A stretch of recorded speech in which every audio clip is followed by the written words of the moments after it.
ketika mereka perjalanan terus kemudian sampai di kampung nih. Sampai di kampung nih. Apa yang dilakukan di kampung nih? Yang dilakukan di kampung. Ya. Ayo, apa yang dilakukan di kampung mereka? Ya, yang jelas. Iya. Kalau yang sekarang bisa bermobil ya rata-rata ya apa ada satu kebanggaan sih emang ya kalau mudik itu ya. Prestis ya, prestis kan ya. Prestis. Ya prestis pasti pulang tuh pasti prestis. Oh, perantau gitu kan. Iya. Ya asal jangan terlalu hedon gitu lah kayak yang di luar-luar itu kan yang sekarang lagi viral-viral itu ya mau nggak mau itu pasti ada, Pak.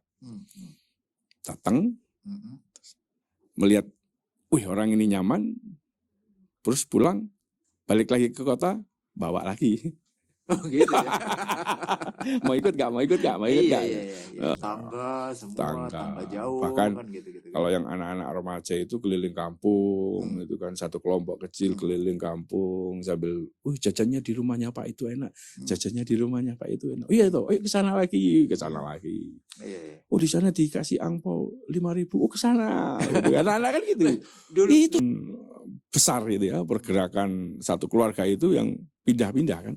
Nah pindah-pindah ini bukan cari tempat yang jorok, cari yang indah, cari yang viral, cari yang penasaran perlu ini loh viral di sini ini. Atas bukit. Oh iya, view-nya itu sepi biasanya kan.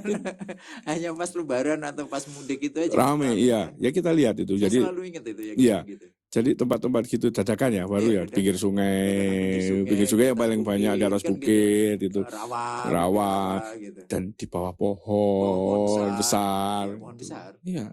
Kita lihat dari jejak-jejaknya bekas beberapa sampah. Sampah-sampah inilah berada di sini gitu.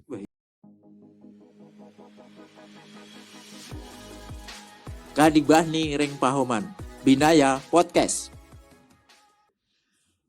Sobat budaya, kembali lagi kita ke Bincang Budaya Binaya Podcast. Pada hari ini kita kedatangan tamu yang luar biasa tentunya. Ya, ini kawan saya sendiri sebenarnya. Ya, Pak Kristiawan. Jadi salah satu staf dosen di Fakultas Ilmu Budaya Universitas Udayana. Dan tentunya kita hari ini mau berbincang tentang apa? Ini hal yang sangat menarik buat kita dan kawan-kawan sobat budaya semuanya. Selamat sore, Pak Kristiawan. Selamat sore. Bagaimana kabarnya? Sehat. Boleh memperkenalkan diri? Oke, iya. Tadi sudah dikenalkan kan sama kolega teman sahabat saya, Pak Rotri, Pak Agung, Pak Bawono, yang saya hormati. Ya. Oke Pak, sehat. Lanjut ya. Iya, jadi kita sebenarnya hari ini mau membicarakan terkait dengan mudik. Nah, kita kan bahwa kita ini di Bali ini kan kita tentunya kita bukan orang Bali asli nih ya. Kita akan ke sini ini dalam rangka bekerja. Merantau gitu, ya. Merantau. Dari kuliah kita sudah merantau. Terus kemudian kita bekerja di sini. Ya. Iya. Nah, ini tentunya banyak fenomena buat kawan-kawan kita yang merantau. Gitu kan? Nah, kita kan sering mendengar istilah nih, Pak Kristiawan nih. Ya. Mudik. Nah, mudik. Apa itu mudik? Iya ya. Kita akrab dengan kata mudik ya, Pak ya. Tapi jarang sekali kita ngulis mudik itu. Kalau dikulik mudik dari apa gitu ya. Jadi ya kita bisa start dari sini ya. Mudik ya. Mudik ya mungkin apa ya? Mudik itu bisa ada beberapa yang mengatakan diambil dari akronim UDIK. Ya, kalau UDIK ya, kalau UDIK ini Betawi artinya, kan, UDIK itu kan desa, kalau di Bali itu desa, gitu ya. Kampung, desa, gitu ya. Jadi kalau kita bilang mudik itu sepertinya kembali ke desa. Gitu. Pantesan orang Betawi nyebutnya, ini orang UDIK. Orang UDIK ini, orang desa, gitu kan. Tapi juga yang lain juga bisa mudik itu bisa banyak ya penjelasannya karena kalau di Madura itu ada istilah toron. Toron itu berarti istilahnya kan ke keturunan gitu ya. Jadi kembali untuk ngelihat ke asal kan gitu kan, toron. Tapi kalau di tempat lain mudik ya sudah terlanjur ya nyerap kata mudik itu kan. Nah, tapi mungkin ada di negara lain, Filipina barangkali beda lagi, tapi mungkin ya sama, dia kembali ke desa, kembali ke daerah asal gitu. Cuman istilahnya beda-beda. Kalau di sana kan pas Natalan gitu kan ya. Jadi mudik itu kalau kita ngelihat ya bisa kembali ke kampung itulah istilahnya ya, bisa ke sana itu. Ya bisa jadi mudik itu sebenarnya apa ya? Kalau kita ngelihat itu kan berkembang menjadi mudik itu kan akhirnya konotasinya itu kan lebih kepada satu yang spiritual yang lebih kuat kan gitu ya. Padahal dulunya mungkin juga orang dari kota ke desa itu juga pulang kampung itu juga mudik juga. Orang kota ke desa, orang desa ke kota, ke desa itu mudik. Terus kalau orang kota ke desa terus balik ke kota, apa mudik juga? Oh, ngota dia. Ngota ya, gak mudik ya, gak mudik ya, ngota ya. Iya. Tapi ngomong-ngomong sebenarnya pernah nggak ya tahu terkait dengan sejarah mudik kapan sih sebenarnya ya? Ya. Kita sendiri kan penasaran tentunya. Iya, saya juga apa ya? Ada kalau dirunut-runut ya proses perjalanan ya dari kembali ke mudik tadi ya, kembali ke kampung tadi itu kalau misal kita kalau dari yang saya telusuri coba-coba baca itu Majapahit misalkan bisa jadi. Ya ketika zaman Majapahit sudah ada pulang, belum ada kata mudik. Konteksnya gimana itu kalau Majapahit? Itu ketika pengaruh Majapahit itu sampai ke Sri Lanka misalkan ya. Jadi orang Majapahit ditempatkan di Sri Lanka. Duta besar. Gitu ya. Nah, itu kan. Jadi kan suatu saat atau duta besar India. Iya, sampai sekarang bisa dilihat kan ya. Suatu saat pasti mereka akan kembali. Ya, proses kembalinya ini ya bisa bisa dikatakan mudik juga ya, kembali ke asal kan gitu. Tapi ini ya menurut menurut orang yang berusaha mencari menelusuri mudik itu dari mana kan bisa dari mana. Waktu Mataram Islam pun demikian, kerajaan Mataram Islam itu demikian. Ketika satu pemerintahan itu cangkupan wilayahnya sampai seluas mana, kemudian ketika ada sesuatu mereka harus berkumpul, misalkan ada masa-masa tertentu mereka harus menghadap di kerajaan atau itu dia proses balik sultan ya, kesultanan, kedatuan, kesukuan, mungkin ada proses kembali gitu kan. Nah, itu apakah itu juga mudik? Nah, ini jadi sebenarnya kalau mau merunut dari proses perpindahan pulang ke tempat asal ini ya bisa panjang, Pak. Tapi populernya kan kita tahu mudik itu ketika ada berkembangnya alat transportasi, kemudian fenomena perpindahan penduduk ya, ada transmigrasi, kemudian urbanisasi itu kan ketika orang berpindah jebol desa kan gitu kan. Kalau kita bicara kelihatannya kalau kita bicara terkait dengan mudik itu zaman kolonial kan sudah ada karena kan ada urbanisasi ya. Nah itu dia sudah ada urbanisasi ya. Jadi sebagai contoh Batavia sebagai kota yang besar kan, terus kemudian Surabaya, iya kan kota-kota yang besar seperti itu tentunya kan disupport oleh orang-orang yang dari desa, dari luar, dari kampung, gitu kan. Mereka bekerja macam-macam gitu kan. Ya. Tetapi momentum untuk mudik itu kapan itu ya? Ya, momentum mudik. Jadi ada satu yang paling menonjol itu kan ada fenomena spiritual vertikal yang ketika orang katakanlah kita berbicara tentang Lebaran ya kan, hari raya ya. Kita mengesampingkan dulu Idul Adha ini yang justru tinggi di Madura kan. Kalau di Madura lebih tinggi daripada Idul Fitri. Lebih prestis. Iya, mudik loh. Iya, mudik. Tapi konteksnya beda, bukan Idul Fitri. Nah, kalau Idul Fitri itu jadi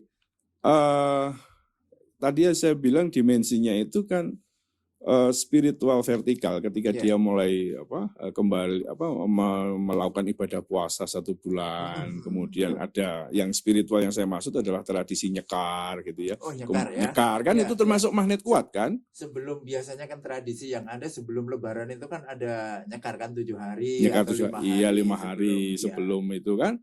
Kemudian ada upacara awal yang dia tidak, yang apa namanya sih, kalau di awal itu sebelum awal bulan puasa itu kan kita di Jawa itu kan ada istilahnya proses selamatan mengawali puasa. Oh iya. Nah, itu kan ada, jadi ngawiti itu kan ada juga itu proses. Jadi ketika dia sudah pencapaian 1 bulan itu, kemudian ada masa mereka berkumpul dengan keluarga. Nah, kemudian ada satu pencapaian yang secara spiritual itu kembali ke fitri itu kan. Ya, kembali ke fitri itu jadi ada silaturahmi, berkumpul dengan keluarga, kemudian lama sekali nggak ketemu dan sebagainya. Akhirnya disatukan oleh spirit tersebut. Spiritual itu yang menyatukan.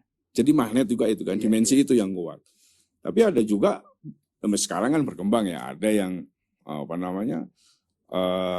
secara kultural ya, secara kultural itu yang saya maksud itu kan dimensi spiritual yang kultural itu yang mereka sudah ngelihat bahwa ini adalah satu yang harus mereka lakukan. Iya, kayak model fenomena yang ada gitu. Iya. Bahwa rutinitas itu. Ketika mau Idul Fitri Lebaran mereka harus pulang kampung. Harus pulang kampung. Iya. Gitu. Jadi akhirnya mudik ini ada gitu. Ada yang tidak lengkap ketika tidak pulang. Ya, meskipun sekarang karena keadaan ya, kita tahu 2020, 2021 kan pemerintah melarang tuh. Covid kan nggak boleh loh. Nah, kita bisa membayangkan selama 2 tahun itu dilarang untuk hilir mudik gitu ya. Ya, hilir dan mudik. Nah, ada lagi tuh hilir mudik lah. Ya, mudik ya kan. Jadi berangkat dan pulang. Hilir mudik kan. Hilir mudik, iya. Berarti menghilir dan mengudik ya. Mengudik, menghilir. Berarti kota itu hilir ya? Hilir, kota hilir sebagai bagian dari tempat yang besar. Yang besar itu. Iya, hilir kan daerah muara. Biasanya dulu itu kalau kita lihat kan wilayah-wilayah kota di dekat muara, dekat-dekat. Iya, betul Pak. Ya. Jadi hilir mudik bisa nyambung juga ya. Iya. Oh, luar biasa ya. Ya itu, jadi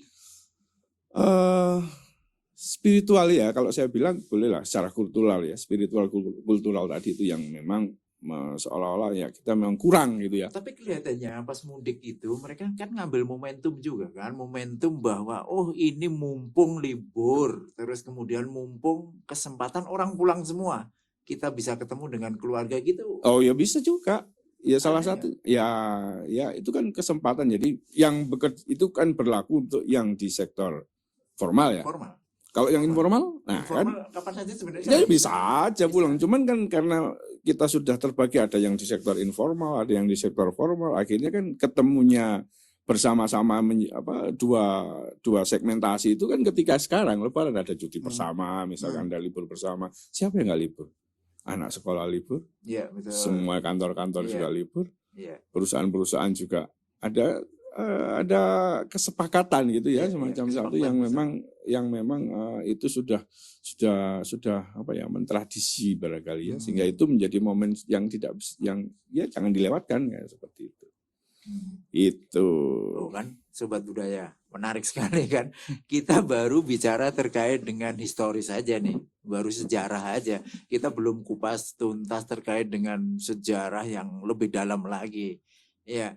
Tetapi gini, Pak Kristiawan, jadi kalau kita lihat mudik ini sebagai sebuah fenomena, terus kemudian ini hampir semua orang Indonesia melakukan, kan Indonesia aja lah kita batasin. Walaupun sebenarnya Filipina, India, Pakistan saya lihat sampai di kereta-kereta kan. Gitu, Filipina juga gitu, ketika mereka mudik itu juga hampir sama arusnya kayak Indonesia. Nah, sebenarnya ketika kita mau mudik itu apa yang perlu disiapkan nih? Ya, kalau sebenarnya kita kalau mau mudik apa yang disiapkan? Sebenarnya, ini saya coba. Kalau secara fisik ya tentunya ya kita harus mempersiapkan segala sesuatunya karena kita perjalanan jauh nih. Kecuali yang mudik dekat tuh ya. Ya, mudik dekat yang paling banyak ya ini lepas dari kebiasaan ketika kita mudik itu pasti kayak tadi loh, dari kota ke desa ya. Itu ada satu degradasi perbedaan yang kuat ya antara kemampuan atau kondisi sosial ekonomi yang ada di kota dengan yang di desa. Betul. Jadi kita itu harus satu yang harus dipersiapkan memang ya apa ya, bekal ya. Bekal kayaknya ya. Ya bekal ya. Kita harus punya lah itu ya. PT lah orang bilang sekarang. Iya ya. PT ya. Ya harus bekal yang kuat karena kan momen itu juga ada yang memanfaatkan. Kenapa ada tuslah misalkan ya kan. Tiket kan naik, Pak. Beda. Nah, ini kan satu yang unik juga di fenomena mudik ini. Ada perbedaan tiket kalau kita memilih transportasi umum ketika hari biasa sama hari tuslah puasa H-min berapa ya? Min 7 sebelum lebaran sama H plus 7 setelah lebaran. Itu berbeda. Jadi ada yang bilang ya ini rezeki tahunan kan gitu ya bagi mereka. Padahal logikanya sama aja ya. Sama. Harusnya mereka lebih senang karena full, karena penuh gitu ya. Iya kan lebih senang. Tapi kan memang sih kalau dari orang dari kota ke desa, itu tadi kembali ke pembicaraan awal tadi kan kita berarti membawa ada perubahan apa ya, ada pergerakan dana besar ya, perpindahan dari kota ke desa kan mau nggak mau kan. Misalnya Pak Rotri kalau mau pulang bawa uang 10 juta, pasti habis. Habis lah. Ya, satu keluarga bawa uang 15 juta, 20 juta habis Pak. Belum lagi yang diamplopin kecil-kecil untuk saudara, untuk ponakan-ponakan itu pasti. Jadi memang ya kalau kita lihat semangatnya pemerataan ya, pemerataan ya dari kota rezeki kerja dapat ini apa cuan banyak di kota dibawa ke desa di-share desa. Jadi pemerataan gitu ya. Jadi uang jelas ya kan. Uang. Ya kita harus mempersiapkan. Yang kedua fisik ya tergantung pilihan sekarang. Kita kan kalau mudik itu ada pilihannya kita pilih transportasi apa. Iya, ya kan? Kita mau pakai transportasi umum, ada pilihan, ya ada bus, ada travel, ya kemudian kereta api, kemudian ada pesawat, ya paling tinggi lah karena kan paling aman sementara ini ya, transportasi paling aman memang pesawat. Tapi mahalnya minta ampun ya kalau lebaran ya. Ya sama juga, tuslah juga Pak ya. Ada kenaikan tarif ya. Ya barangkali itu memang ya itu tadi fenomena mudik ini memang implikasinya ke sana. Otomatis ada perubahan kan, ada perbedaan, ini harus diantisipasi. Ada yang jauh-jauh ini pesan tiket dulu supaya enggak. Tapi pada akhirnya sebelum berangkat dia harus nambah juga. Kompensasi nambah karena tuslah tadi harus nambah meskipun dia udah booking kursi gitu ya. Kemudian kalau kita sekarang ini baru-baru ini kan Pak Jokowi udah rilis tuh bahwa ada sekitar berapa itu ya 80 sekian juta mudik dan berapa ya 40 apa berapa ya ini ya lupa, tapi yang jelas ada 14 mudik itu yang 14 juta itu dari Jakarta Jabodetabek. Ya jadi kalau Jabodetabek itu kan banyak itu malah yang gratis itu menyediakan layanan-layanan kan. Kayak perusahaan-perusahaan termasuk pemerintah daerah itu menyediakan. Dan saya seingat saya beberapa tahun yang lalu Denpasar, Bali, ya itu juga menyediakan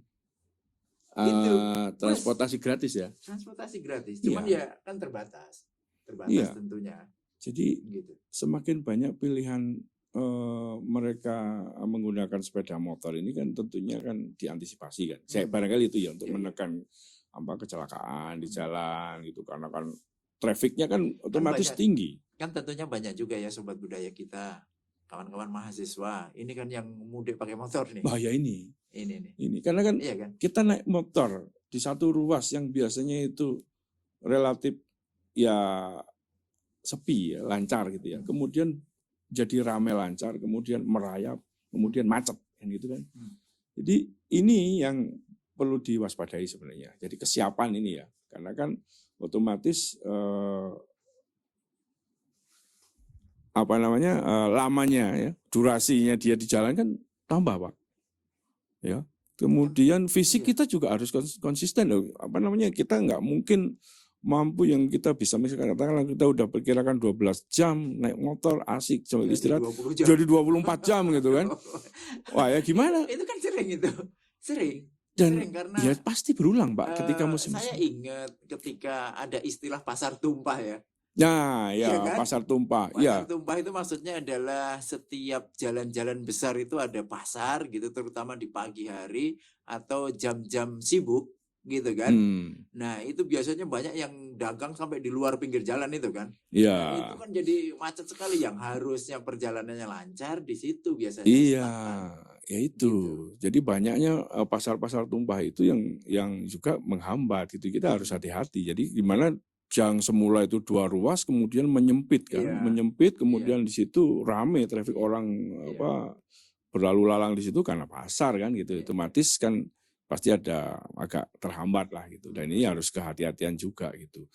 Nah, kalau yang itu motor terutama ya, sekarang kita bicarakan motor karena kan kayaknya kalau motor itu apa saja sih yang disiapin? Hanya motor. Ya kalau standar motor ya pasti. Enggak, ini kan perjalanan jauh nih. Jauh kan ya. Beda kalau dekat, contohnya dari sini ke mungkin 1-2 kilo oke lah. Iya. Pakai helm, pakai ini, sarung tangan. Kalau jarak Tapi jauh. kan jarak jauh apa ini? Yang perlu disiapkan bagus. Iya, motor itu harus sehat tentunya ya. Oh, berarti harus diservis dulu. Harus servis dulu, cek ban, ketekanan angin, lihat bannya tipis apa enggak. Karena kan diganti ya? Iya, jangan berspekulasi lah. Kalau emang kita mau rem ya, terus kalau bisa jangan meremehkan nanti ini masih bisa, ini masih layak, tapi sebenarnya dalam hati kalau menurut studi kelayakan itu udah nggak layak. Iya. Ya. Tapi bayangkan nanti kalau misalkan kita di Taman Nasional Bali Barat ya, di tengah hutan, kemudian kita basnya gembon misalkan. Iya, bas gembon itu ini bahasa Jogja ini. Kalau basnya gembon, bannya gembos. Ya, kalau basnya gembon, gimana? Orang sudah was ya, ini satu yang harus kita antisipasi juga, siapin, karena ya kemudian usahakan memahami titik-titik istirahat ya, memetakan. Berarti kan itu sebenarnya ada ya tempat-tempat itu. Ada rest area kan. Bahkan kalau yang mau mudik itu malah ada rest area yang menyediakan tukang pijet, menyediakan kopi, kan gitu kan? Iya, mie gitu kan, ada servis gratis kadang-kadang itu juga. Motor. Iya, makanya saya apresiasi sekali pada beberapa pabrikan ya, yang memang berinisiatif untuk membuat rest area yang khusus untuk pemotor. Itu luar biasa sekali, itu sangat bermanfaat, sangat membantu sekali. Cuma kadang-kadang pemudik yang ngelihat waktu, makanya efektifnya berangkat itu jangan mepet-mepet, karena kalau mepet kan kita berangkat dari sini misalkan ngepas gitu ya, mau ngejar salat Idul Fitri misalkan, ngebut terus bos atas gitu ya, tanpa mempertimbangkan waktu. Membahayakan diri sendiri. Sangat membahayakan. Apalagi kalau ada sama teman, sama keluarga.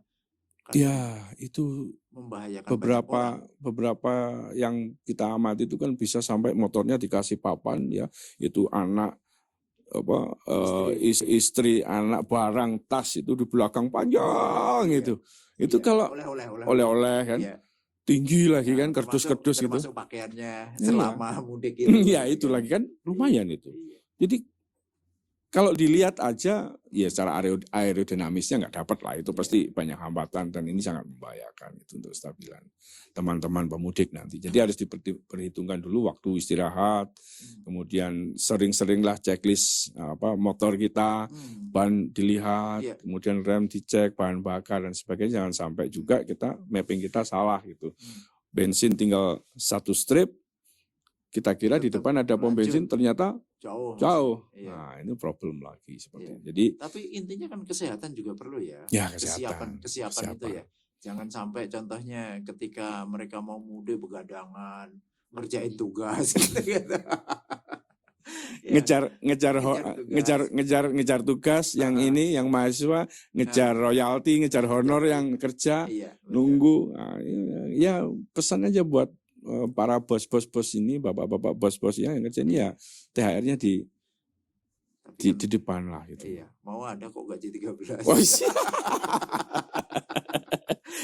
gaji 13-nya jauh sebelum lebaran gitu Pak ya, biar bisa untuk nambah-nambah di jalan gitu loh. Nanti kita nunggu gaji 13, akhirnya di jalan buru-buru Pak. Karena nunggu itu mepet kan saya. Oke, ya, itu sobat budaya. Jadi kita juga perlu kehati-hatian tentunya dan persiapan ketika kita jalan mudik itu gitu.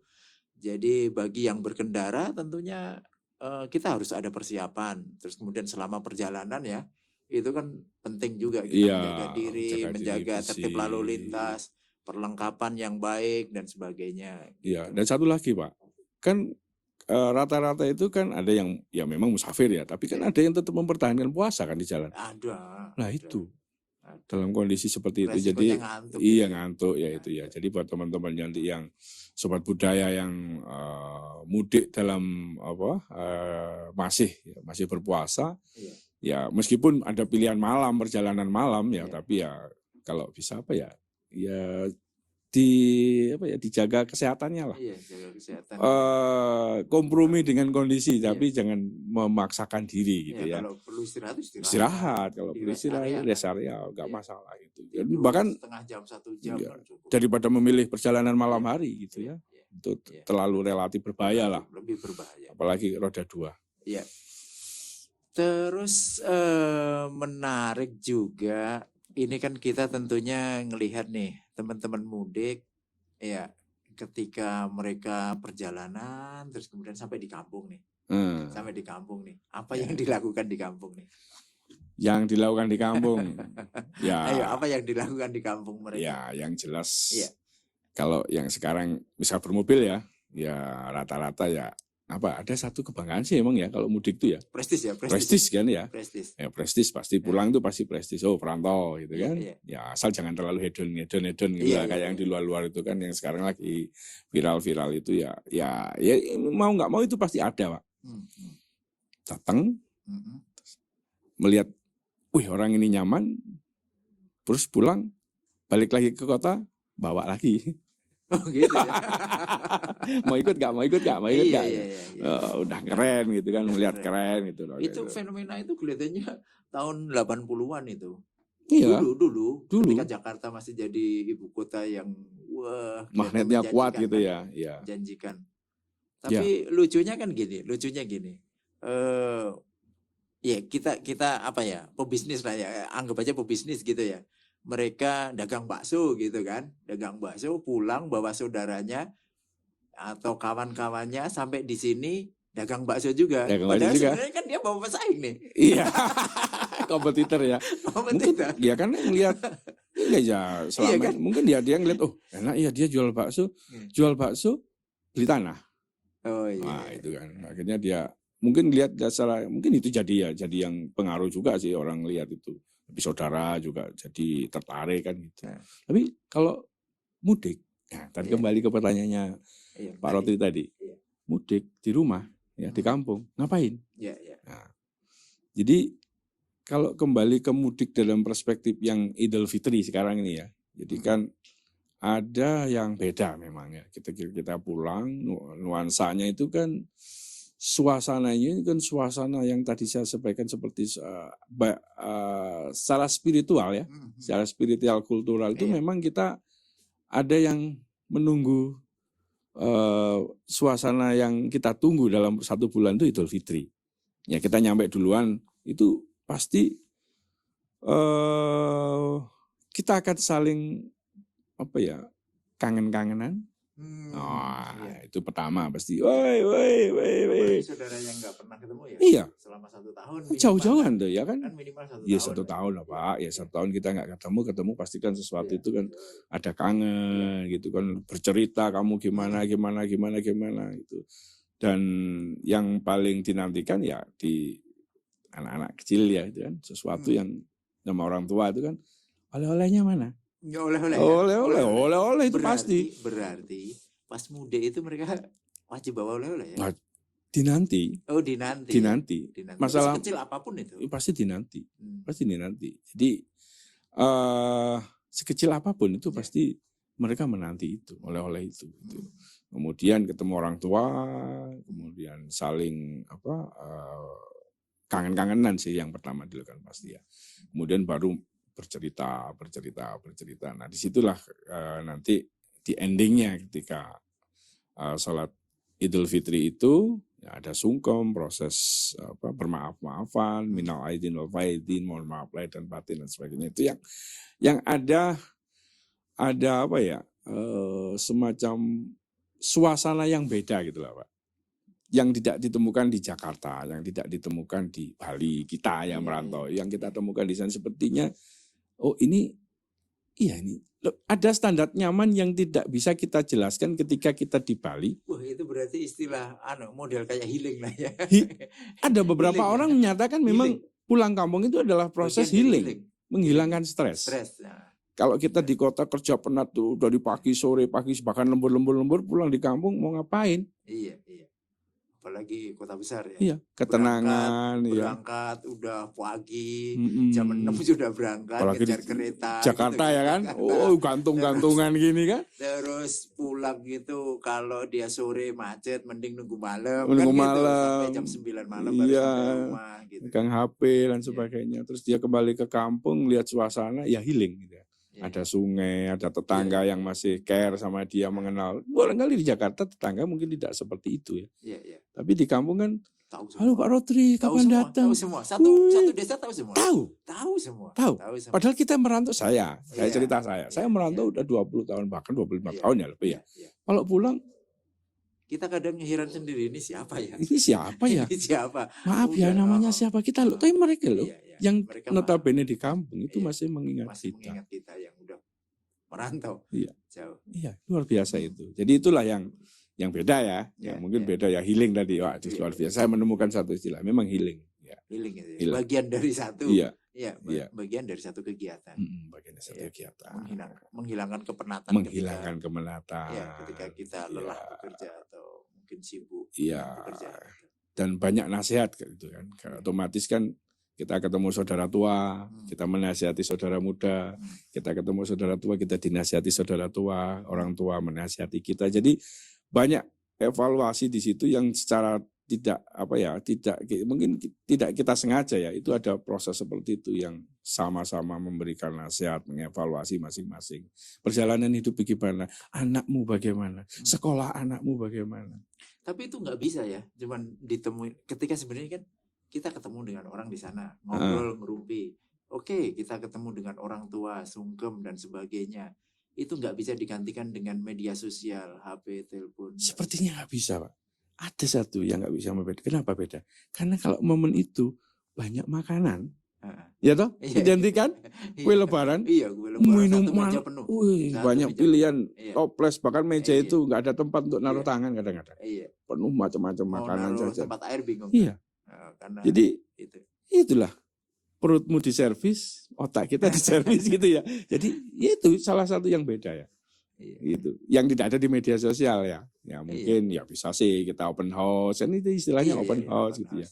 Tapi tidak skala, kalau yang di kampung itu mungkin bisa berhari-hari gitu kan, keluarga besar, tetangga, semua tetangga jauh, bahkan kan gitu. Kalau yang anak-anak remaja itu keliling kampung, itu kan satu kelompok kecil keliling kampung sambil, jajannya di rumahnya Pak itu enak, jajannya di rumahnya Pak itu enak. Iya itu, ke sana lagi. Oh di sana dikasih angpau 5.000, ke sana. Anak-anak kan gitu. Itu sampai sekarang saya masih itu. Dulu itu saya masih ingat sekali ketika om-om saya yang dari Jakarta kan, dari Jakarta gitu pulang kampung mudik nih ya. Iya. Itu yang kita tunggu Kang amponya. Iya kan? Iya. Dengan uang yang masih lurus. Iya, masih baru kan, masih baru. Kadang-kadang ada yang urut juga gitu. Iya, nomor urut. Jadi itu yang ditunggu. Iya. Ternyata itu ditunggu sama anak-anak di kampung. Kalau kita pulang, sekarang juga ya. Sekarang masih ya. Masih. Selain makanan lah atau satu lagi yang harus disiapkan kalau mau pulang itu adalah uang baru pecahan yang kecil ya 5.000, 10.000 siapin itu. Nanti pasti banyak itu. BI sudah buka di kalau di Bali penukaran uang. Di Renon ada ya harus pakai nomor antrian lah itu. Bahkan yang di jalan-jalan kita perjalanan sampai Gilimanuk pun itu ada di jalan-jalan tuh ya. Tapi ya mungkin nilainya lebih tinggi gitu ya, 1 juta mungkin kita harus nukarnya dengan 1.100.000 gitu. Tapi kalau di BI kan enggak, di kios ya 100 ya gitulah. Itu harus disiapin karena momen itu memang ada di situ. Gitu. Itu menarik. Menarik kan ya? Iya. Oke. angpau.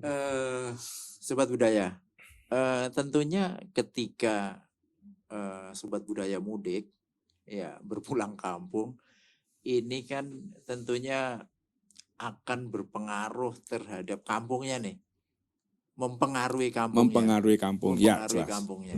Contohnya gini, pola berpikir lah, iya kan?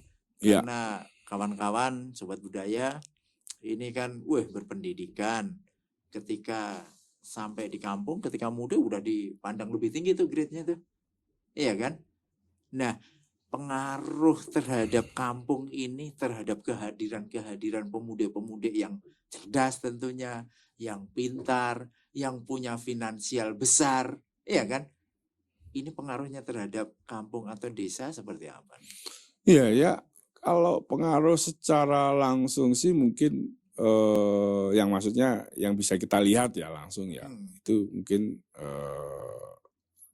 tampak ketika banyak tawaran misalkan ya. Kayak contohnya sejelek-jeleknya Pak Rodri nyalon jadi kepala desa. Hebat juga ya, hebat juga. Iya ada. Iya. Tawaran seperti itu ya. Apalagi misalkan punya pemodal besar dia. Iya, modal besar atau misalkan Pak ada areal itu bisa mohon saran dikembangkan jadi apa misalkan. Ini gimana desa? Jadi pertanyaan-pertanyaan itu memang muncul ya. Bisa nggak kita seperti contohnya mereka tahu kita di Bali misalkan ya. Desa kita bisa nggak seperti Bali? Banyak itu pertanyaan itu banyak. Itu pasti muncul ya. Kenapa kok kita nggak sebagus dia? Ya kan gitu kan. Apa yang bisa bisa diadopsi di sini gitu misalkan seperti itu. Itu kalau benar mau dikerjakan ya jelas itu akan mempunyai pengaruh kan ya. Artinya ada transfer teknologi, transfer ilmu, ya transfer pengalaman yang pasti kan. Kalau kita memang berpengalaman di situ, otomatis kita harusnya bisa ya mengerjakan di tempat yang lain dengan modal pengalaman yang tadi. Ada testimoni yang sama ya, kita udah bisa melakukan di situ. Tapi lagi-lagi kan tidak semua ya tawaran itu memang bisa dilakukan atau bisa dari pemudik itu, karena kan ngelihat ini ada perbedaan ya. Wah, saya mainnya sudah jauh ini. Kalau saya pulang kampung, wah saya kok jadi kecil lagi kan gitu ya. Jadi ini ada yang seperti itu. Tapi ada juga yang memutuskan bahwa ya ternyata mungkin dengan di kampung itu dia punya standar kenyamanan yang beda. Saya buktikan bahwa ternyata di desa saya pun itu ya, yang dulunya area kebun apel, seluruhnya kebun apel, sekarang udah banyak villa-villa yang punya, ada yang beberapa orang Bali, ada orang Jakarta, yang memang dia menikmati suasana itu. Artinya perubahan itu apakah dari fenomena mudik itu dia balik ke situ terus membangun bangunan yang spektakuler yang beda dengan di kampung itu banyak sekali di sana. Jadi orang mudik terus bangun villa. Orang udah kaya di sini contohnya yang misalkan dia sukses jadi kontraktor taman orang Batu ya misalkan, kontraktor taman sukses terus pulang dia bikin villa besar di daerah yang kan jadi aneh gitu ya. Rumahnya biasanya bagus standar, terus ada yang nonjol sendiri. Wah itu juragan Bali, itu juragan Jakarta, itu yang punya bakso beranak di Jakarta. Jadi itu ada. Ya, tapi kan itu akhirnya akan berpengaruh atau mempengaruhi terkait dengan kemajuan ekonomi di desa ya. Seharusnya. Ya memang sih nggak bisa dipungkiri, memang tapi dengan adanya mudik itu tadi, satu kan selain perputaran uang yang besar tuh. Iya dari kota langsung blek gitu ya. Iya, mereka kan bawa uang nih banyak nih, sehingga perputaran uang di desa kan besar juga. Besar juga, ya. Tapi dalam satu sisi memungkinkan nggak bahwa mereka juga membawa modal sebenarnya untuk invest di desa? Sangat mungkin, dan itu terjadi juga. Dan yang orang memilih menginvest di kampung itu banyak sekali, karena dia ngelihat ya itu tadi dia sudah berpengalaman di sana, kemudian dia mencoba menerapkan di sini di kampungnya, dengan harapan dia bisa memberdayakan orang-orang di kampung gitu kan. Itu salah satu juga nilai lebih ya di situ ya. Selain modal dia udah siap, kemudian ditunjang dengan perputaran uang yang tiba-tiba tinggi gitu kan. Ini saya pikir itu mungkin terjadi. Bisa ya, bisa. Apalagi kan kalau kita kumpul di satu desa itu bisa yang kita semula tidak kenal ternyata, oh kamu di Jakarta ya, di Jakarta kerja di apa? Oh saya di Bursa Efek. No. Ada sesuatu yang harus dia sampaikan di situ kan. Masyarakat nggak tahu. Masyarakat nggak tahu apa itu Bursa Efek. Terus ada lagi yang datang, oh ini anak saya jadi apa? Oh kerja di mana? Oh saya tentara misalkan. Nah, itu kan ya paling banyak ya memang jadi PNS itu kerja di di luar Jawa misalkan, kerja di mana, di pertambangan, kerja di mana, saya operator alat berat yang jauhnya dulunya tidak terpikirkan. Kayak operator alat berat di situ dia punya pikiran, oh seharusnya ini jalan ini bisa dibuatkan karena pengalaman dia kan, dia harusnya bisa berbuat di situ itu untuk desanya dia dan banyak sekali yang punya pengalaman sukses di bidang resto misalkan, dia bisa ngelihat itu daerah itu menjadi potensi. Ya, ini banyak lah saya pikir. Cuma apa ya? Mungkin tunggu momen ya mungkin ya. Terus ini selain itu kan ketika mudik itu kan banyak objek wisata tumbuh dadakan. Kembang dadakan. Oh iya. Iya kan? Iya kan? Iya. Fenomena ini nggak bisa dipungkiri nih. Iya itu. Kan? Jadi apa ya? Ya karena kan demand ya, permintaan itu tinggi. Iya, jadi kan ketika mudik diem nih di rumah gitu. Iya kan? Terus kemudian di sana ada rawa-rawa gitu. Jadi disulap ya. Dadakan kan? Iya, ya itu salah satunya. Jadi kebutuhan ya, mereka datang mungkin dalam waktu 1 minggu, otomatis kan dia butuh jadi kebiasaan ya kalau kita keluar dalam waktu lebih dari 3 hari itu memang sama dengan kita plesir. Ya. Iya.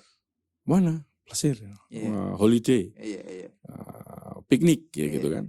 Nah ini 1 minggu, ya mungkin sehingga banyak waktu bercengkrama dengan keluarga sekian hari bersama-sama. Ayo yuk kemana yuk, satu keluarga besar yuk pergi kemana, ke pantai, kemana. Itu kan ada pergerakan besar gitu ya, pergerakan satu keluarga itu yang pindah-pindah kan.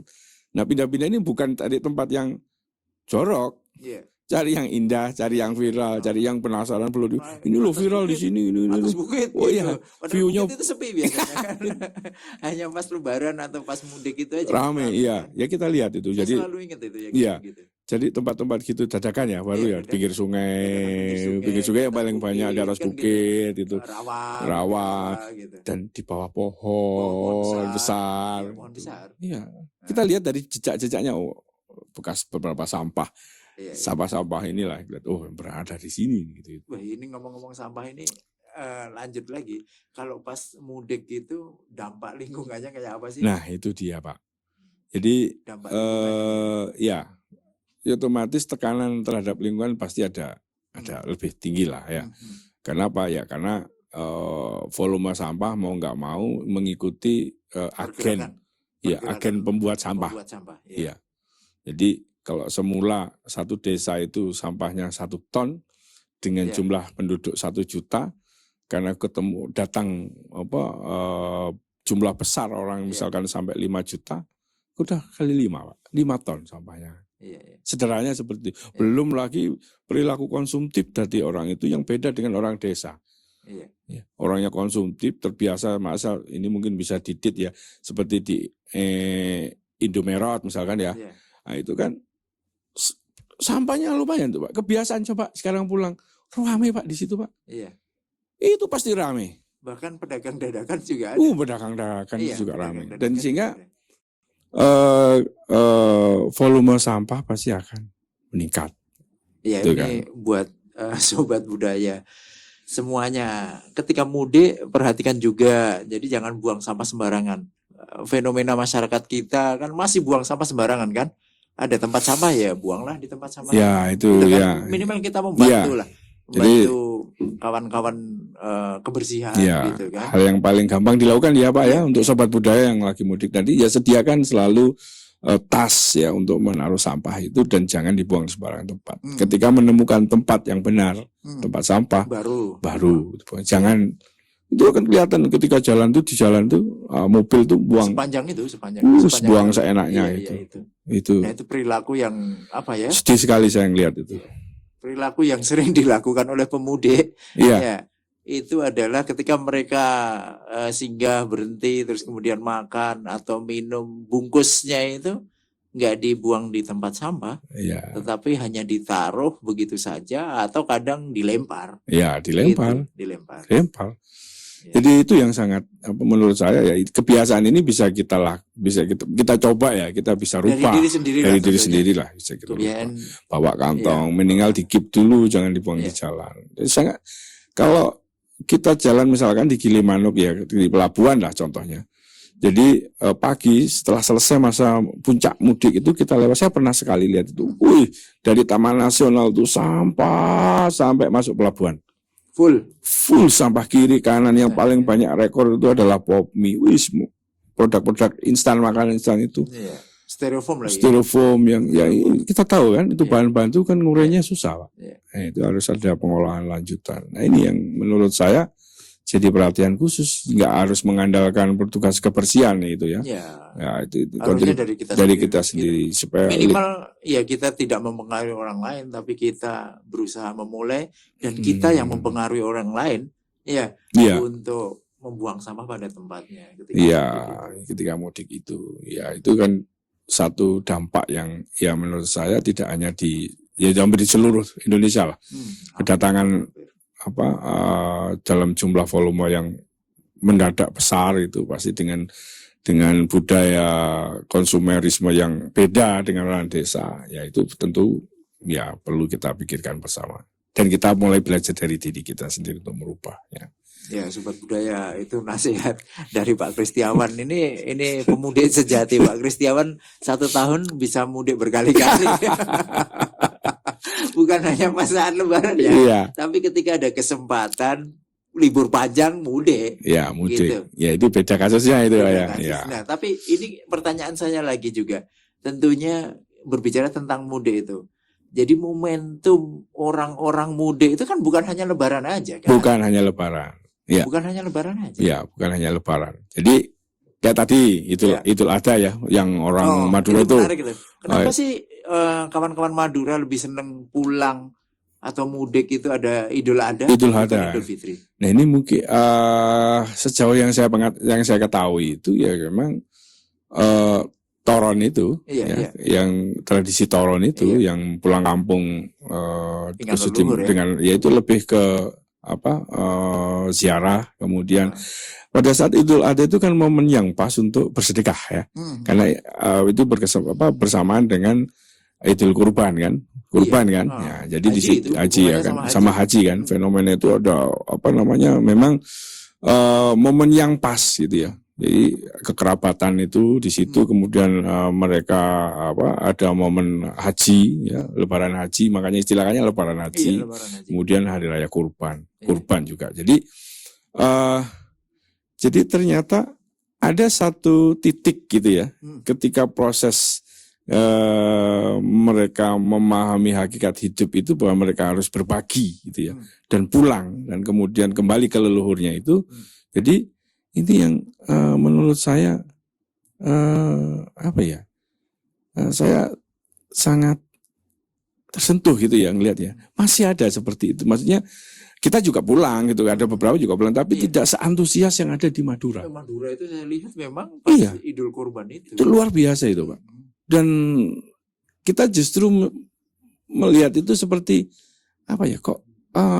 karena tidak ada di tempat lain, itu jadi seperti sesuatu yang beda, jadi lebih ke wah ini luar biasa, ini atraksi gitu ya. Melihat ferry dari penyeberangan dari Situ Bondo ya, pelabuhan ya, langsung ke Madura itu, Pasir Putih itu, luar biasa Pak ramenya itu. Jadi sampai sepekan gitu ya. Iya, ngelihat luar biasa. Jadi memang beda di situ, situasinya memang beda di tradisi Toron itu ya. Jadi ada semangat spiritual yang tinggi di situ ya, kaitannya dengan leluhur, kaitannya dengan kepercayaan, kaitannya dengan satu proses pencapaian spiritual Muslim itu di situ, di mana dia udah meninggal, udah melampaui masa istilahnya perjalanan dari masa dunia menuju ke apa istilahnya, proses spiritual yang lebih tinggi lah gitu. Haji itu tadi. Jadi kalau mengiring itu luar biasa. Kalau kita lihat iring-iringannya juga banyak gitu ya. Banyak Pak. Mirip dengan yang di Lombok ya. Iya, hampir serupa dengan yang ada di Lombok. Jadi pengiringnya itu banyak. Jadi itu ada apa namanya istilahnya, berharap berkah gitu ya. Ada semacam saling mendoakan gitu. Istilahnya di Jawa apa? Getuk tular gitu ya. Ketok tular. Ketok tular itu ada di situ, nyetrum gitu ya. Ya itu sangat banyak yang berharap demikian. Saya kira itu ya unik gitu. Menarik ya. Menarik ya. Kalau yang teman-teman Nasrani nih, apakah mereka itu waktu Lebaran atau waktu Natal ya mereka ya? Ya kalau ya ini ada sesuatu yang beda ya. Kalau ini balik kayak formal informal tadi fair ya, seimbang ya. Ketika Natalan juga ada cuti bersama yang durasinya sama. Mungkin juga kita juga akan masuk, yang Muslim juga akan ikut libur 1 minggu ya, pulang yuk gitu ya. Tapi memang apa namanya ya, jumlahnya ya mungkin tidak sebesar yang. Tapi ada ya. Tapi ada, pasti ada. Ya, jadi anggap aja kawan-kawan Batak lah ya. Ya, kawan-kawan Batak gitu atau komunitas itu kan banyak. Manado ya di daerah apa misalkan Flores itu kan sama juga. Ketika Natalan juga mereka juga pulang gitu. Karena mudik juga ya mereka mudik ketika proses itu. Ya karena ya itu tadi mudik itu kembali udik itu toh. Iya. Ya berarti pulang lah. Iya, pulang. Jadi kalau yang di daerah-daerah khusus ini ya seperti Bali ini ada yang mudik, ada yang hilir. Iya, hilir mudik. Hilir mudik. Yang di sini mudik ke Jawa, yang di sana karena libur panjang, kemudian mereka ke Bali liburan. Sering papasan tuh Pak, dari sini macet, dari sana juga macet gitu. Sehingga teman-teman di sini juga sibuk juga ternyata. Cuman ya kita tahu lah. Mungkin kalau pas proses di hari-hari itu mungkin pecel lele jarang. Pecel lele. Aduh, saya ngalamin itu waktu periode tahun dulu tuh ya. Tahun dulu untuk mau makan malam apalagi puasa nih. Kan kita mau sahur nih. Iya. Kita cari sahur gak ada tempat orang jualan. Iya. Terpaksa masak. Kembali ke masalah ya. Wah, masak itu kan kita sudah bisa masak kan ya. Masaklah. Walaupun cuma mie ya. Iya, maksudnya masak mie. Sediakan ikan asin juga biar enak. Iya, sama ikan asin kan. Itu dia. Iya, sobat budaya. Jadi bicara terkait dengan mudik, tentunya kita menarik kita bicara terkait dengan mudik, lebaran gitu. Nah, sobat budaya ini kan ada yang mudik juga tentunya. Nah, ini mungkin bisa menjadi pencerahan tentunya obrolan kita ini. Ya. Dan ini saya pengen tanya nih terkait dengan tips ya untuk aman. Ya, tips untuk aman mudik itu seperti apa? Tips untuk aman mudik pilihannya sekarang ya yang jelas mudik itu kan kita masih tergantung sama satu pilihan transportasi ya. Oke, pilih transportasi yang tepat lah. Pertama kita harus pilih transportasi yang aman. Lihat kemampuan finansial. Kemampuan finansial. Dan itu pun harus dilakukan jauh ya. Kalau sekarang masih mungkin ya, kita kan hamin atau berapa ya? Mungkin properti yang kita punya. Iya, terus kan? Membawa itu. Jadi lihat kebutuhan, kemudian lihat bawaan. Nah, kita naik pesawat nggak mungkin kan kita bawa pai susu banyak, 1 karung gitu kan ya. Kalau kita mau over bagasi ya silahkan. Tapi itu jadi ngelihat salah satu yang bisa kita pilih yang kalau yang ikut paling aman itu jelas pesawat kan. Ya sementara ini pesawat. Terus daerah tujuan juga transportasi ke daerah asal juga ada mudah gitu ya. Dipikirkan gitu ya, dipetakan. Itu kalau paling aman ya sementara itu paling aman. Kalau jalur? Kalau jalur berarti pilihannya kita kan bawa kendaraan sendiri. Iya. Ya misalkan atau kalau kita naik transportasi umum seperti bus misalkan kan sudah ada jalurnya itu. Jadi kita ikut aja jalur trayeknya bus kan berarti kan Denpasar Semarang, Denpasar Jogja, Solo dan sebagainya. Kita ngikutin itu kan otomatis akan banyak di tol. Kalau sekarang perjalanan ya dari Bali misalkan, katakanlah Bali ke Jakarta itu sampai Probolinggo naik tol udah sampai Jakarta. Iya, tol semua ya. Tol. Iya, walaupun Semua. mungkin harus dengan modal yang Iya, cukup jadi lah ya siapin lah kalau kita misalkan ke daerah sekitar Jawa Timur kita harus siapkan untuk tol itu paling tidak ya 170, 150 sampai 70 ribu lah tergantung daerah mana. Ya siapkan e-money minimal ya 200.000, 400 lah bolak-balik. Tapi motor kan nggak boleh masuk tol. Oh iya, ya. Itu khusus Pak. Di Bali boleh, Bali masih boleh. Hanya di Bali. Hanya di Bali. Iya. Hanya di Bali. Yang motor bisa naik tol. tol. Ya kecuali kalau ada apa namanya. Bali memang istimewa kan. Iya kecuali yang nyeleneh-nyeleneh ya di Jawa kemarin ada fenomena itu motor moge masuk tol itu juga. Iya. Tapi ya, itu jangan ditiru lah, jangan ditiru. Oke. Aman tentu itu, milih kendaraan, milih itu sesuai dengan yang kemampuan kebutuhan kita, dan barang bawaan. Ya kalau kita misalkan bawa keluarga, bawa keluarga. Bawaan apa aja tuh? Yang pasti yang wajib itu adalah kalau kita punya anggota keluarga kita itu punya kebutuhan khusus misalkan, misalkan ini lemah ini, ketergantungan terhadap ini, butuh obat ini, itu harus disiapkan. Hal-hal yang vital. Iya, obat pribadi. Obat pribadi lah, katakanlah itu. Jadi setiap saat. Iya, katakanlah yang misalkan punya asma itu harus siap memang nebulizer. Oh, iya. Itu wajib itu ya. Iya. Nebulizer yang bisa dipakai untuk misalkan dia bisa pakai baterai atau apa itu kan ada sekarang itu harus siap itu karena sewaktu-waktu atau ya memang harus memetakan di mana vaskes di perjalanan itu fasilitas kesehatan yang itu harus kan sekarang ada Google Map kan, kita bisa tracing di situ, kita lihat di situ di mana vaskes yang di dalam jalur ini gitu. Berarti kan itu pemahaman jalur juga penting. Ya harus itu kan, kita memilih jalur itu kalau misalkan pakai kendaraan bermotor kita harus petakan juga. Salah satunya ya kebutuhan yang paling pokok ya makan. Kemudian motor kita, bahan bakar, pompa bensin, kemudian fasilitas kesehatan, itu yang pastilah rumah sakit dan sebagainya itu harus kita petakan. Kemudian jangan lupa juga mengetahui titik-titik pos rest area yang disediakan oleh pemerintah maupun perusahaan ataupun apalah ya. Paling banyak itu kan pakai perusahaan-perusahaan, mungkin dinas, kepolisian barangkali itu membuat posko-posko itu yang ya kita bisa istirahat sejenak di situ, tidur nyaman kok.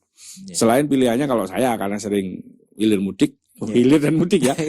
Itu pompa bensin paling nyaman. Pompa bensin di Jawa tempat istirahat yang paling bagus ya. Nyaman. Kamar mandinya bersih, kemudian ada balai serbaguna yang kita bisa tidur di situ dan saya rekomendasi. Tapi kalau ramai ya sama Pak. Sampah. Nah itu lagi. Itu kalau misalkan kita memilih berangkat sendiri gitu ya, keluarga.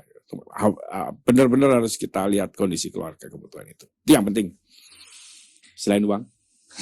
Selain bekal. Itu ya, uang utama itu ya. Iya Pak. Ya kalau enggak uang paling enggak